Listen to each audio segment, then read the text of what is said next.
Баршаңызға қайырлы күн достар, менің арнама қош келдіңіздер. Менімен бірге соңына дейін болып, мені қолдап отыруды ұмытпаңыздар. Бұл мен үшін өте маңызды.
Достар, егер сіздерге менің рецепттерім ұнаған болса, міндетті түрде менің арнама тіркеліп, қолдап кетуді ұмытпаңыздар.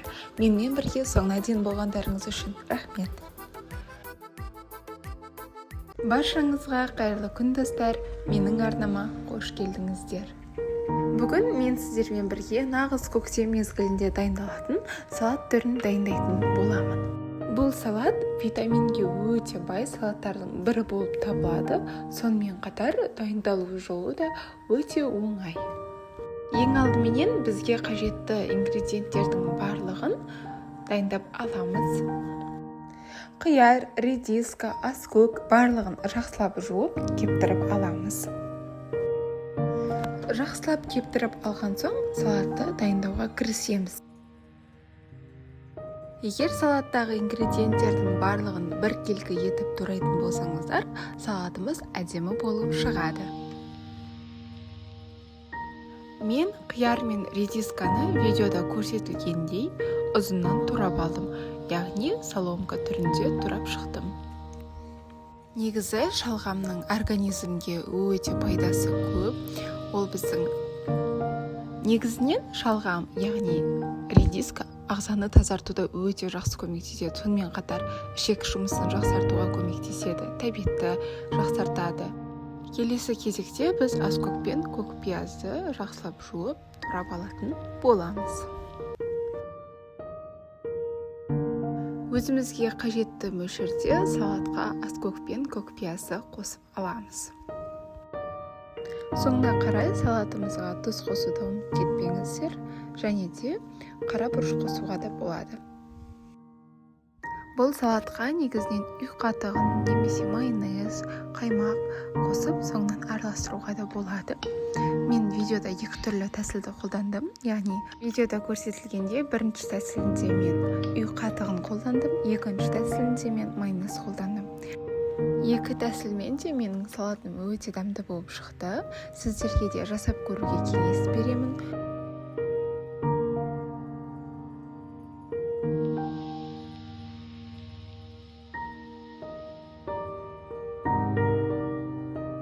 Міне көріп тұрғандарыңыздай екінші тәсілінде мен майонез қосып араластырдым. Нағыз көктемде жасалынатын салаттардың бір түрі.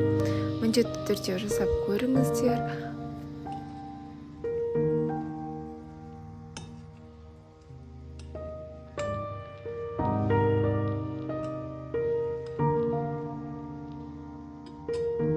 Достар, менімен бірге соңына дейін болғандарыңыз үшін рахмет.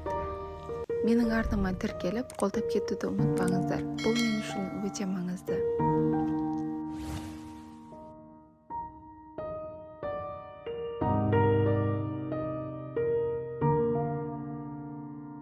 Егер сіздер менің рецептім бойынша осы салатты дайындап көрген болсаңыздар, міндетті түрде достарыңызбен бөлісуді ұмытпаңыздар. Жаңа видеоларымды жіберіп алмас үшін менің арнама тіркеліп, қоңырау белгісін қосуды ұмытып кетпеңіздер.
Қайырлы күн достар, менің арнама қош келдіңіздер.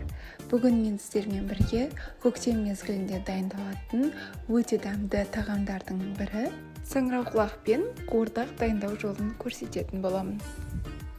Менімен бірге соңына дейін болып, мені қолдап отыруды ұмытпаңыздар. Бұл мен үшін өте маңызды.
Достар, егер сіздерге менің рецепттерім ұнаған болса, міндетті түрде менің арнама тіркеліп, қолдап кетуді ұмытпаңыздар. Менімен бірге соңына дейін болғандарыңыз үшін рахмет. Баршаңызға қайырлы күн. Бүгін біз сіздермен қызанақтан ерекше дәмді болып шығатын қысқы салат дайындаймыз. Бұл салатты дайындау үшін бізге қажет ингредиенттер қызанақ, аскөк, пияз және де сарымсақ. Ең алдыменен қызанақты видеода көрсетілгендей турап аламыз.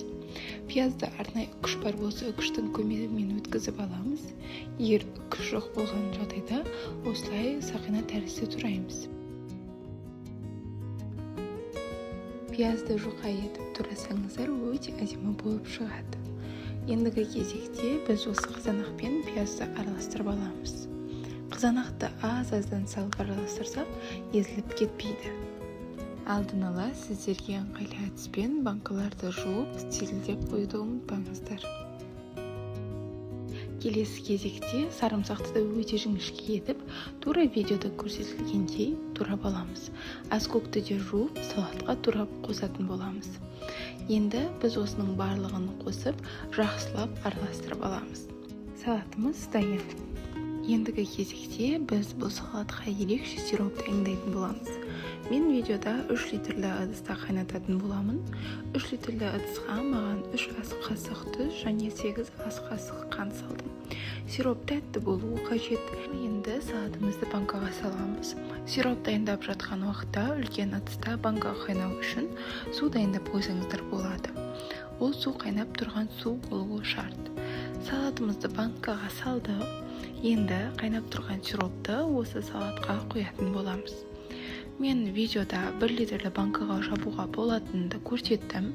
Негізі бірінші рет жасап тұрған болсаңыз, 1 литрлі банка дұрыс, себебі қайнап тұрған 2 литрлі банканы алу сәл қиындау болуы мүмкін. Әрі өте ыстық болады. Сиропымызды құйып болған соң, қайнап тұрған суда 40 минут салатымызды қайнататын боламыз. Ыдысқа міндетті түрде видеода көрсетілгендей сүлгі қоюды ұмытпаңыздар. Қақпағын жай ғана бетіне қойып қайнатыңыздар. Ұзақ уақыт қайнайтын болғандықтан қақпақты жай ғана жауып қойғандарыңыз абзал. 40 минут өткен соң банканы ыдысымыздан шығарамыз. Ендігі кезекте сұйық май және уксус қосамыз. 2 литрлі банкаға 2 ас қасық сұйық май, 1 толық емес ас қасық уксус қосатын боламыз. 1 литрлі банкаға дәл осының тең жартысын қосамыз. Салатымыз дайын. Енді біз салатымызды бұрап жаба берсек болады.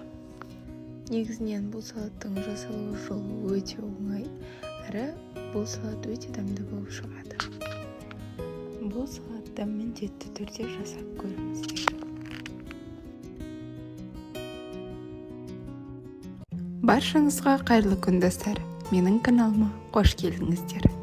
Бүгін мен брокколи мен тауық еті қосылған запеканканың рецептімен бөліскім келіп тұр. Жасалу жолы өте оңай, әрі тез дайындалады. Бізге қажетті ингредиенттер жұмыртқа, майонез, сыр, тауық филесі және де брокколи. Ыдысымызға жұмыртқаны салып, венчиктің көмегімен жақсылап араластырып аламыз. Осы уақыт аралығында қайнап тұрған тұзды суда брокколиді 2-3 минут уақыт аралығында пісіріп алсаңыздар болады. Көп қайнатпауға кеңес беремін, себебі брокколи тез езіліп кетеді, сондықтан 2-3 минут уақыт аралығы бізге жеткілікті. Ендігі кезекте 3 ас қасық майонез қосатын боламыз. Майонезді қаймаққа алмастыруға болады. Жақсылап 1 келкі мысы болғанға дейін араластырып аламыз. Келесі кезекте біз алдын ала үкіштен өткізілген ірімшікті қосамыз.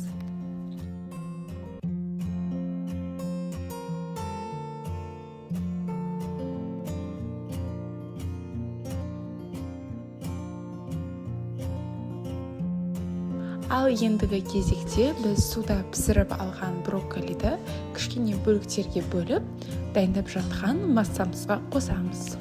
Негізінен міндетті түрде брокколи қосу шарт емес, цветная капустамен алмастыру болады, әрі өте тойымды, дәмді болып шығады. Ендігі кезекте біз тауық филесін қосып, толықтай араластырып аламыз.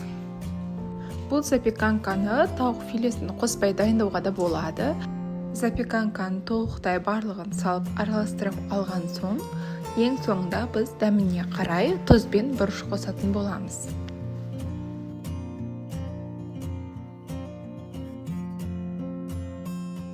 Ең соңғы кезекте ірімшікті үккіштен шығарып, бетіне себетін боламыз. Ал енді қызып тұрған пеште 180 градуста 20-25 минут уақыт аралығында пісіріп аламыз. Міне, біздің запеканкамыз дайын болды. Егер сіздерге менің рецептім ұнаған болса, менің каналыма тіркеліп, лайк басуды ұмытпаңыздар. Менімен бірге болғандарыңыз үшін рахмет. Баршаңызға қайырлы күн, достар. Бүгін мен сіздермен тауық еті мен картоптан өте тез әрі оңай дайындалатын тағамның рецептісімен бөліскім келіп тұр. Бұл тағам дайындау өте оңай әрі көп ингредиенттерді қажет етпейді. Бұл тағам бірінші рет жасағаннан ақ өте дәмді болып шығады. Ең алдыменен видеода көрсетілгендей тауық етін жақсылап жуып, керек емес бөліктерін алып тастаймыз. Толықтай тазалап алып, тағы да жақсылап жуып, кептіріп аламыз. Ал ендігі кезекте өзімізге қажетті мөлшерде қызып тұрған қазанға сұйық май құямыз.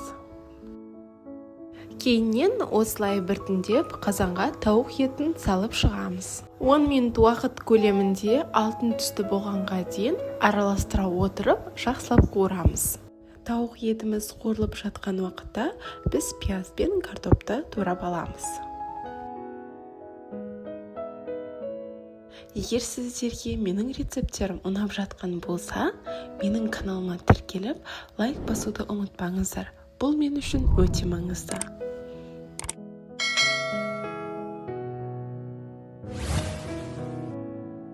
Міне көріп тұрғандарыңыздай 10 минут уақыттан соң біздің тауық етіміз алтын түске еніп жатыр.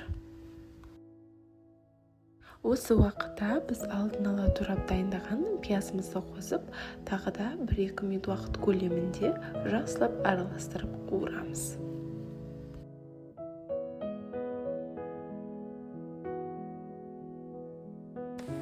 Дәміне қарай тұз бен бұрыш қосуды ұмытпаңыздар. Әрі өздеріңізге ұнайтын дәмдеуіштерді қолдансаңыздар да болады.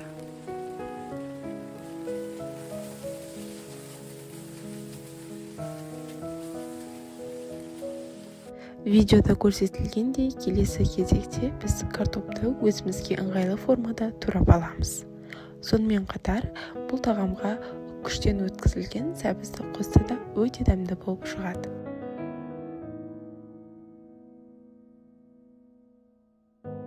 Ал енді турап алынған картопты осы дайындап жатқан тағамымызға қосатын боламыз.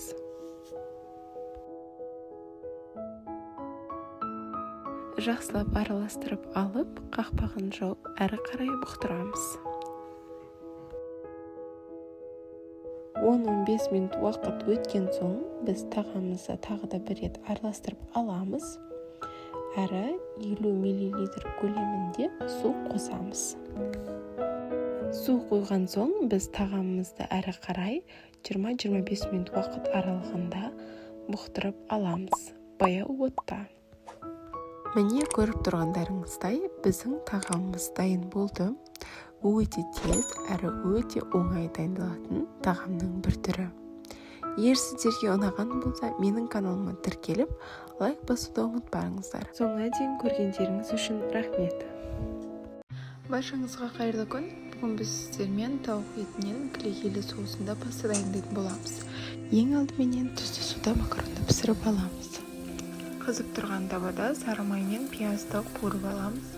Міндетті түрде сары май болуы шарт емес. Егер үй жағдайында сары май болмай қалса, оның орнына пісте май немесе зәйтүн майына алмастыруға болады. Келесі кезекте біз осылай сарымсақты қуырып аламыз.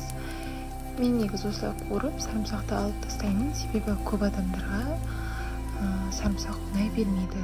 Бұл жай ғана иіс және дәм беру үшін. Енді туралған тауық етін қосып, жақсылап қуырып аламыз.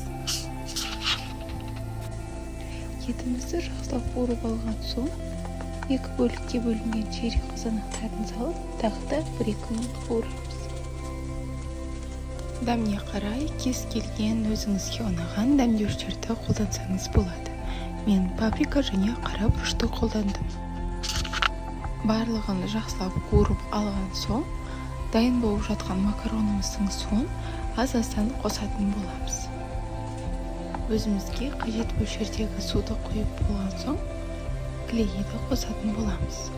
Клейгейді мен көп қосқан жоқпын, себебі менің клейгейімнің майлылығы өте жоғары, сондықтан аз қостым. Ал сіздер өз қалауларыңыз бойынша көбірек қоса берсеңіздер болады. Ендігі кезекте біздің соңғы қосатын ингредиентіміз ол зинса шөпі. Яғни бұл шөпті біз пастамыз дайындалуына 5 минут қалған кезінде қоссаңыз болады. Дайын болған макаронымызды осы біздің клейгейлі соусымызға қосып, жақсылап араластырып аламыз. Дайын болған пастамызды арнайы ыдысымызға салып аламыз және де үстінен күштен өткізілген ірімшік қосатын боламыз. Пастамыз дайын. Егер сіздерге ұнаған болса, менің каналыма міндетті түрде тіркеліп алуды ұмытпаңыздар. Баршаңызға қайырлы күн, достар. Менің арнама қош келдіңіздер. Бүгін мен сіздермен өте оңай, өте тез әрі дәруменге бай салаттың рецептісімен бөліскім келіп тұр. Бұл салаттың дайындалу жолы өте оңай, әрі көп ингредиенттерді қажет етпейді. Ең алдыменен видеода көрсетілгендей тауық етін турап аламыз. Кез келген тауық етін қолдануға болады, тіпті тауық етінен жасалынған шұжықпен алмастыруға да болады. Мен бұл жерде тауық филесін қолдандым, алдын ала суда қайнатып алдым.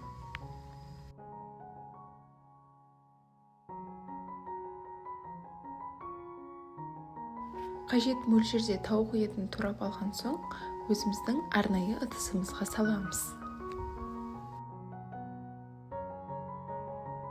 Келесі кезекте біз өзімізге қажетті мөлшерде анарды қосатын боламыз. Қаншалықты көп болса, соншалықты дәмді шығады. Келесі кезекте блендердің көмегімен грек жаңғағын ұсақтап аламыз. Блендер болмаған жағдайда жай ғана оқтаудың көмегімен немесе пышақтың көмегімен ұсақтап алуға болады. Арнайы ыдысымызға осы грек жаңғағын қосамыз. Дәміне қарай тұз, қара бұрыш әрі сарымсақ қосуды ұмытпаңыздар. Бұл салатқа ерекше дәм береді, сонымен қатар өте дәмді болып шығады. Және де соңғы қосатын ингредиентіміз бұл майонез. Өздеріңізге қажетті мөлшерде қосасыздар. Мен майонезді көп болған ұнатпағандықтан аз мөлшерде қосып араластырып алдым. Жақсылап араластырып алған соң біз бұл салатты әсемдейтін боламыз. Видеода көрсетілгендей орташалау кесе тәріздес ыдысқа осылай салатымызды тығыздап салып аламыз. Бұл салат алда келе жатқан жаңа жылыңызда дастарханыңызға өте әдемі сән беріп тұрады, әрі уақытыңызды да үнемдейді. Міндетті түрде жасап көріңіздер. Егер сіздерге менің рецептерім ұнап жатқан болса, маған қолдау білдіріп, тіркеліп кетуді ұмытпаңыздар. Бұл мен үшін өте маңызды. Видеода безендірілген жолы толықтай түсіндірілген, дәл видеодағыдай қайталап, столға әдемі үлгіде ұсынсаңыздар болады. Осылай 3 бұрыш тәріздес форманы кесіп алған уақытта біздің салатымыз сәл ғана ажырап кетуі мүмкін. Сол уақытта қасықтың көмегімен туралап, барлығын біріктіріп алуға болады. Ал енді сыртын безендіру үшін біз қызылшаны қолданамыз. Қызылшаны міндетті түрде күштің кішкентай бөлігімен шығарып аламыз.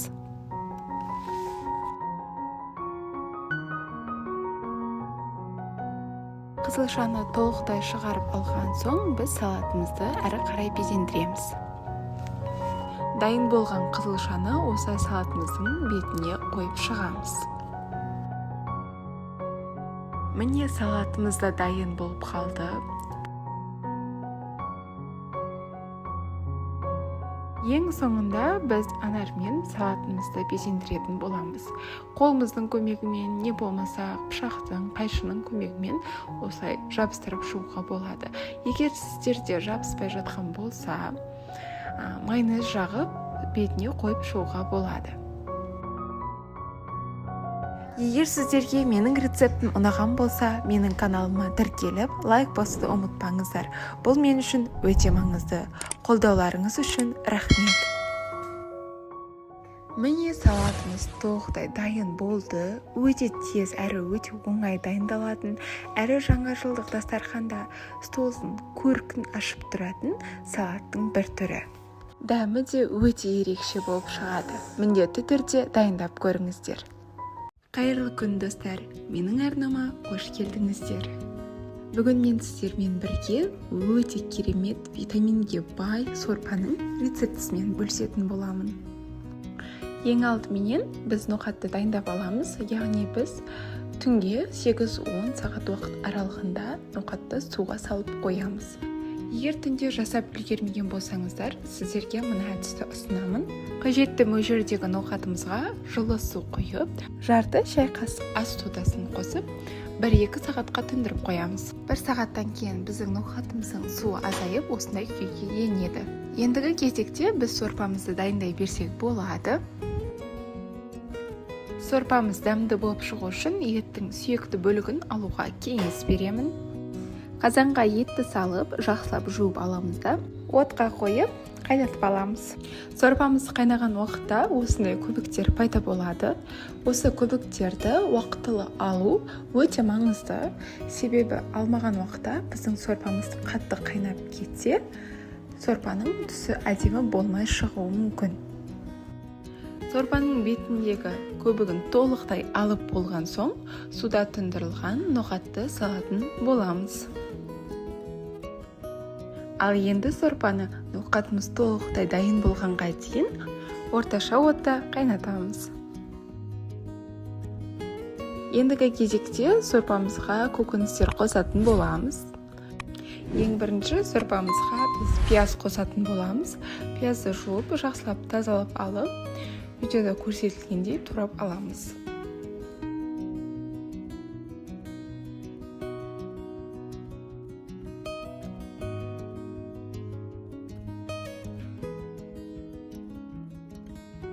Ал енді дайындап алған пиязды сорпамызға қосатын боламыз. Дәміне қарай тұз бен дәмдеуіштерді қосуды ұмытпаңыздар. Өздеріңіздің сүйікті дәмдеуіштеріңізді қолдансаңыздар болады. Сорпамыздың түсі әдемі болып, қызыл түске енуі осы лечо салатымызда деп айтсақ та болады. Негізінен балғын, көкөністерді қолдансаңыздар да болады. Бірақ қыс мезгілі болғандықтан мен осындай салат қосуды жөн көрдім. Кез келген балғын көкөніс түрін қоссаңыздар болады. Қызанақ, сәбіз, картоп. Маған ғана солай көрінетін шығар, бірақ қыс мезгілінде көкөністер жаз мезгіліндегі сияқты дәмді бола бермейді. Сол себепті де мен осы лечо салатын қосып, сорпама ерекше дәм қостым. Сонымен қатар, бұл сорпа өте тойымды сорпаның бірі болып табылады. Әрі жасалу жолы да қиын емес.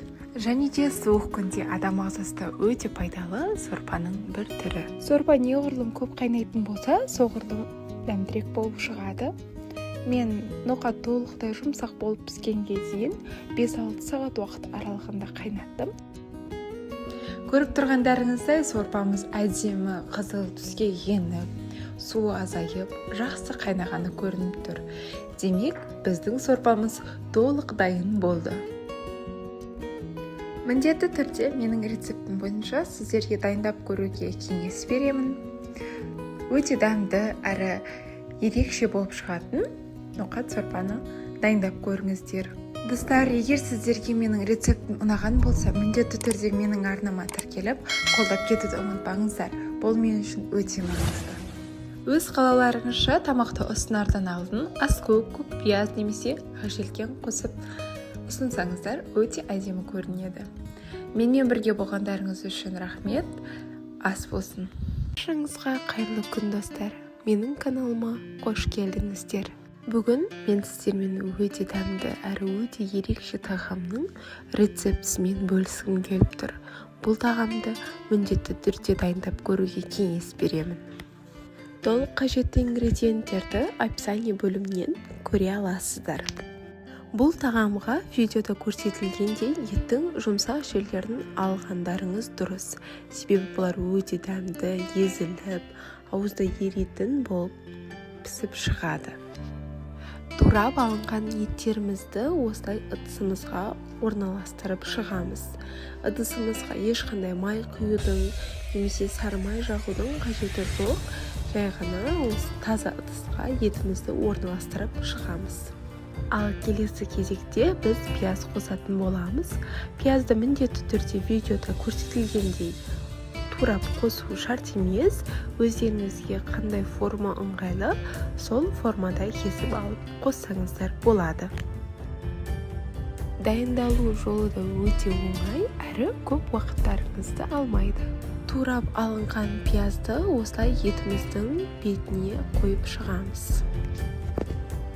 Негізі бұл тағамда пияз өте көп болса, тағам да өте дәмді болып шығады. Сондықтан көбірек қоса берсеңіздер де болады. Ал ендігі кезекте біз сары майды турап аламыз.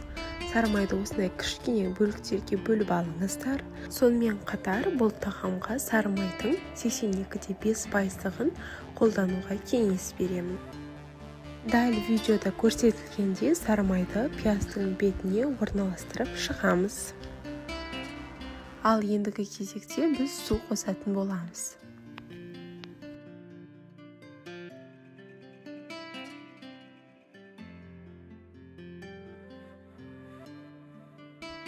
Ал енді ыдысымыздың қақпағын жауып, 1 сағат уақыт аралығында тағамымызды баяу отта пісіріп аламыз. Бұл уақыт аралығында мен гарнирге картоп қайнатуды жөн көрдім. Ал сіздер кез келген гарнир түрін қолдансаңыздар болады.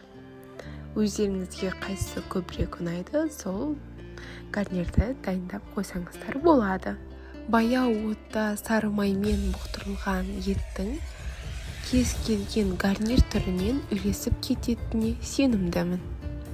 Енді үкіштің көмегімен сарымсақты майдалап өткізіп аламыз. Пышақтың көмегімен де турап алуға болады. Өздеріңізге қай тәсіл ыңғайлы, сол тәсілді қолдансаңыздар болады. 1 сағат уақыт өткен соң біз дәміне қарай тұз, қант, сірке су және сарымсақты қосатын боламыз. Тағы да ыдысымыздың қақпағын жауып, әрі қарай 30-60 минут уақыт аралығында тағамымызды бұқтыратын боламыз. Міне біздің тағамымыз да дайын болды. Дәмді болып шыққаны видео арқылы да көрініп тұр деп ойлаймын. Міндетті түрде сіздерге дәл осы тағамды жасап көріңіздер. Бұл тағамды қонақ күтер алдында дайындасаңыздар да болады. Өте көп мөлшерде дайындап, қонақтарды қуантып, осындай ерекше тағаммен ұялмай күтіп алсаңыздар болады. Егер сіздерге мен ұсынған рецепттер ұнап жатқан болса, менің каналыма тіркеліп, қолдап кетуді ұмытпаңыздар. Егер сұрақтарыңыз болса, комментарияға қалдыруларыңызды сұраймын. Видеоны соңына дейін қарағандарыңыз үшін рахмет.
Баршаңызға қайырлы күн достар, менің арнама қош келдіңіздер. Бүгін мен сіздермен бірге банан қосылған брауни пирогын дайындайтын боламын. Бұл пирогты сіздер де менімен бірге міндетті түрде дайындап көріңіздер.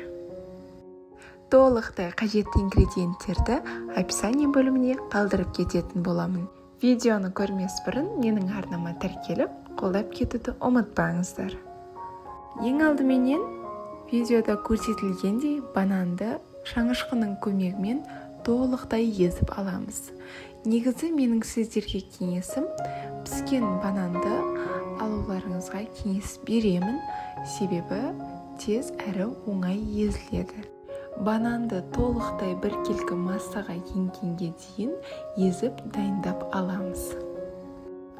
Ендігі кезекте біз пирогтың сұйық массасын дайындайтын боламыз. Ол үшін бізге қажетті 3 жұмыртқаны арнайы ыдысымызға салып, қантпен қосып араластырып аламыз. Бізге бұл жерде венчик қажет болады. Венчиктің көмегімен жақсылап араластырып аламыз. Ақ көбік пайда болғанға дейін жақсылап араластыруға кеңес беремін. Осы уақыт аралығында сары майды микротолқынды пеште немесе водяной баняда ерітіп алыңыздар. Себебі бізге сәл суып тұрған май болу қажет. Ыстық күйінде жұмыртқалы массамызға қосуға болмайды. Жұмыртқалы массамызға шым-шым тұз қосып, тағы да жақсылап араластырып аламыз. Ал енді жұмыртқалы ақ көпіршікті массамызға алдын ала ерітілген сары майды қосатын боламыз. Пирогтың дәмі сары майға байланысты екенін барлығыңызда білсеңіздер керек деп ойлаймын. Сол себепті де сары майдың жақсысын алуға кеңес беремін. 72-82% аралығындағы май болуы қажет. Міне толықтай жақсылап араластырып алдық. Ендігі кезекте біз құрғақ ингредиенттерді қосатын боламыз. Пирогымыз жақсы көтерілу үшін міндетті түрде құрғақ ингредиенттерді електен өткізіп аламыз. Сонымен қатар какао ұнтағының өздеріңізге ұнайтын кез келген түрін қолдансаңыздар да болады.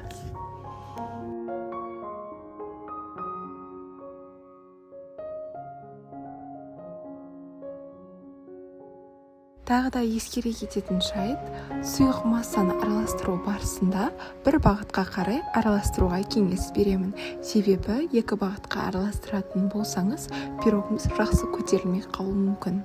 Сол себепті бір бағытқа қарай араластырып отырыңыздар.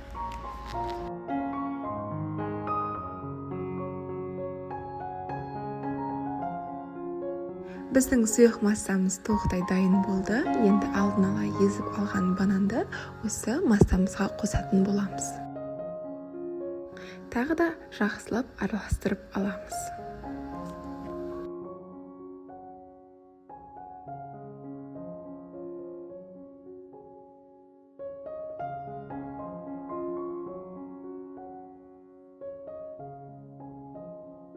Егер сізде бананның үлкен бөліктері жақсы езілмей қалған болса, лопатканың көмегімен езіп жақсылап араластырып алуға болады.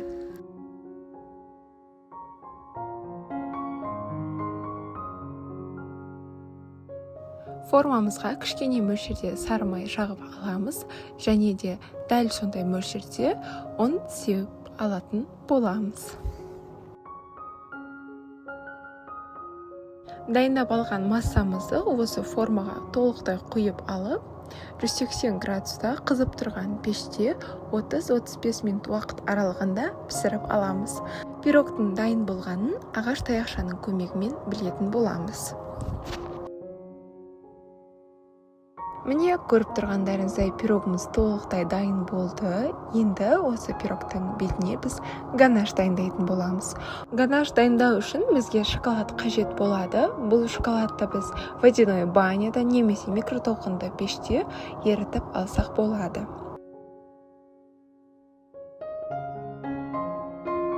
Ағаш таяқшаның көмегімен пирогымыздың бетінен дәл осылай тесіп шығып, осы шоколадты ганашымызды құятын боламыз. Өз қалауларыңызша әсемдесеңіздер болады. ақ шоколадпен де дәмі өте дәмді болып шығады. Міндетті түрде жасап көріңіздер. Бірақ қара шоколадпен өте дәмдірек болады.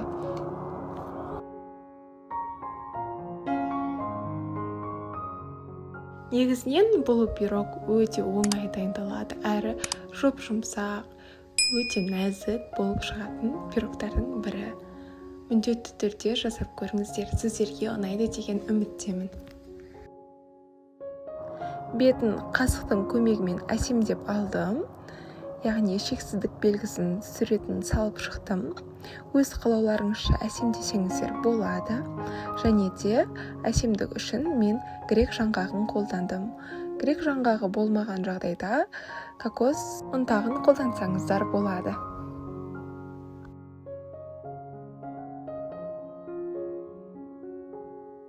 Міне, пирогымыз толықтай дайын болды. Өте әдемі әрі өте оңай дайындалатын пирогтың бірі деп айтсам да болады. Міндетті түрде маған қолдау білдіріп, менің арнама тіркеліп кетуді ұмытпаңыздар. Бұл мен үшін өте маңызды. Сіздерге кесілген түрінде де көрсеткім келіп тұр. Міндетті түрде дайындап көріңіздер. Менімен бірге соңына дейін болғандарыңыз үшін рахмет, достар. Егер осы пирогты дайындап жатқан болсаңыздар, мені белгілеп кетуді ұмытпаңыздар. Бұл мен үшін өте маңызды.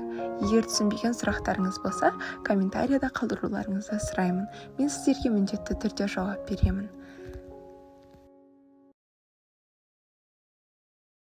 Баршаңызға қайырлы күн, достар. Менің арнама қош келдіңіздер. Бүгін мен сіздермен тауық етінен жасалынатын қолжетімді рулеттің рецептісімен бөлісетін боламын.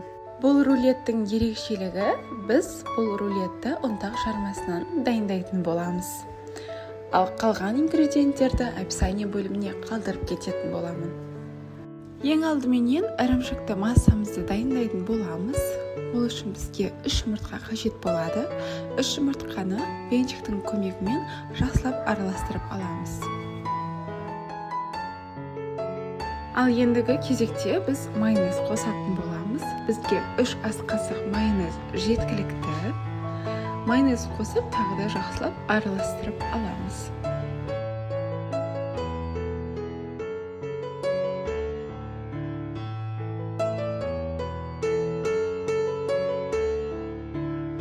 Ендігі кезекте ұнтақ жармасын қосып, тағы да венчиктің көмегімен араластырып аламыз.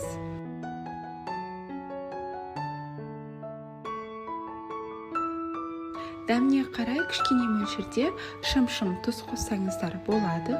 Егер ірімшік тұзы болса, тұз қосу міндетті емес. Келесі кезекте ірімшікті үккіштен шығарып аламыз.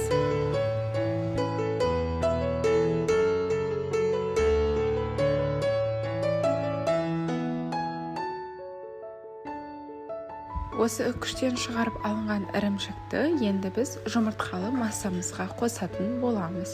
Яғни ірімшікті қосу арқылы біз ірімшікті массамыз дайын болады.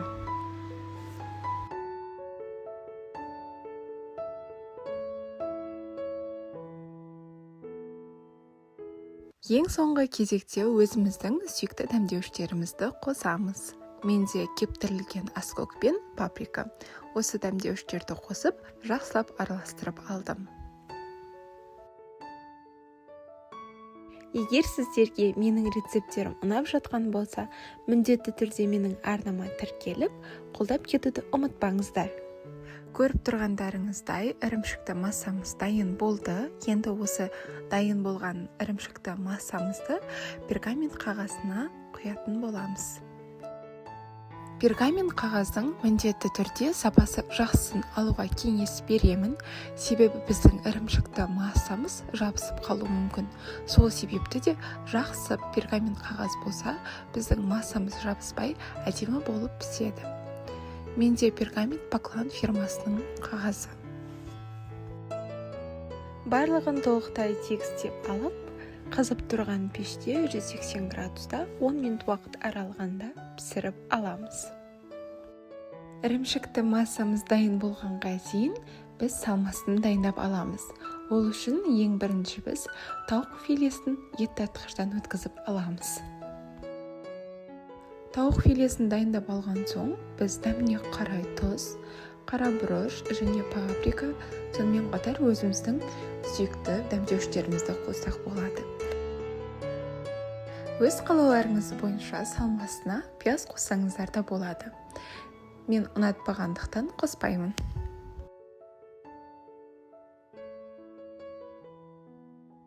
Ал ендігі кезекте осы салмасын дәмдеуіштерді қосып алған соң, жақсылап араластырып аламыз.